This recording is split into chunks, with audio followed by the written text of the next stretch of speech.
All right, welcome back once again. So in this video, I'm going to show you how you can use the audio feature in YouTube search to search for the title or the name of every song that you want to search for on YouTube. So without much ado, let's open the YouTube application.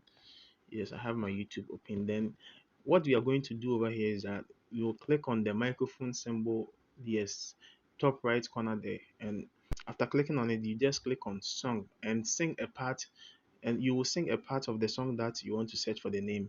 Just sing a part of it, and automatically the song, the title of the song is going to pop up. Yeah, so let's try our hands on it. Stay. Yes, so this is how this particular feature works. You can see that after singing some part of Stay by Rihanna, you can see that the result has been popped up here. The song is here, yes. So this is how you can set the title of the song. This is how you can set the title of any song you want to search on YouTube. Also, if someone is playing a song anywhere and you don't actually know the title, you can use this feature to just listen to the song and it will automatically bring out the title of the song. Yes, this is where my video ends. If you found this video helpful, make sure you subscribe to my channel for more tutorials like this.